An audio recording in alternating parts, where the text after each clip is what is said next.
Today, we're diving into a really powerful architectural model that's designed to solve some of the biggest challenges our cities are facing. It's called the perimeter block, and it's basically a blueprint for what you might call a truly resilient urban habitat.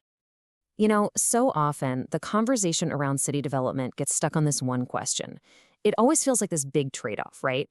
Either you build more homes and you lose your green space, or you protect nature and the housing crisis just gets worse. But what if that's a false choice? What if we could actually design our way out of this problem and have both? So in this explainer, we're going to break down exactly how this model works. First, we'll tackle the problem of the missing middle. Then we'll get into the two key parts of the solution, the protective hard shell and the green soft core. After that, we'll explore this really cool idea of treating nature as a utility before pulling it all together to see the complete urban package. All right, section 1, solving the missing middle. For way too long, urban planning has kind of forced us into a corner, making us choose between two extremes that honestly don't really work for how we want to live. On one side of the coin, you have low-density sprawl. You know the look. Endless suburbs where you have to own a car that eat up land like crazy and can actually lead to social isolation. Then, on the other side, you have high-rise overkill. Towers that can feel pretty sterile, where quality of life and that sense of community can get lost. That huge gap between those two options, that's what planners call the missing middle. And this is where our solution, our hero, really steps in. The perimeter block. It's a type of gentle density. It's a way to get more homes into an area without building massive towers. So yeah, it's dense, but it's not a high-rise. It's that perfect middle ground we've been missing. So how does this thing actually work? Well, it all starts with the first key component, what we're calling the hard shell's shield. This is all about engineering a little sanctuary away from all the noise and chaos of the city. The basic idea here is that the building's exterior, the part that's facing the busy street, it's designed to act like an invisible shield. It's there to protect everyone inside from the noise of traffic, transit corridors, or even industrial areas, which, let's be honest, are often the only places left where we can build new housing. And this isn't just about building thicker walls. No, the engineering behind this shield is actually pretty fascinating.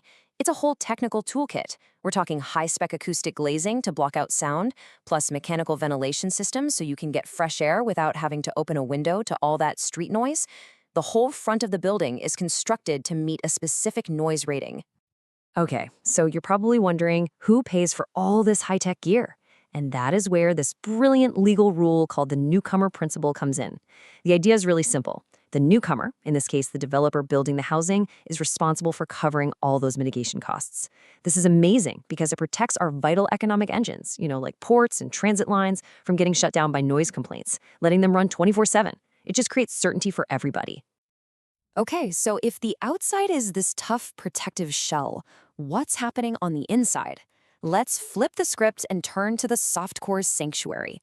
This is where we stop blocking out the city and start embracing nature and community. And this quote just nails the whole philosophy behind it. It frames nature not as some kind of optional extra, but as a biological necessity. It's a nutritional requirement for our health, especially when we're living in dense cities. The greenery inside these blocks, it's literally like vitamins for the brain. And this isn't just a hopeful idea. It's actually baked into the design with a super simple but really powerful technical rule, the 330-300 rule. Think of it as a guarantee of nature. First, every single resident has to be able to see at least 3 mature trees from their window. Second, the neighborhood has to have at least 30% tree canopy cover.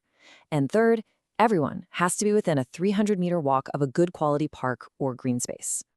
So, how on earth do you make sure those trees can actually grow big and healthy in a dense city? The answer is some clever hidden engineering. Instead of what some people call planting trees in coffins, those tiny little concrete pits on the sidewalk, this model uses something called connected soil volumes. It's basically this engineered lattice under the pavement that gives tree roots all the space they need to really grow, which is key to hitting that 30% canopy goal. And this amazing soil system has another massive benefit. Because the courtyards are designed with surfaces that let water through, you can reduce impermeable paving by up to 90%.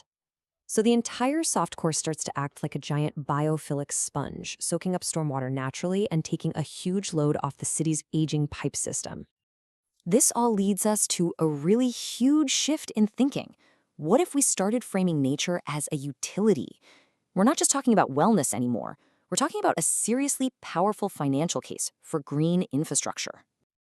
So, a green utility just means we reclassify nature as essential infrastructure, right alongside plumbing or the power grid. And why would we do that? Because it delivers a measurable, positive return on investment. It's not just a cost, it's a high-performing public asset. I mean, just look at the numbers. They really speak for themselves.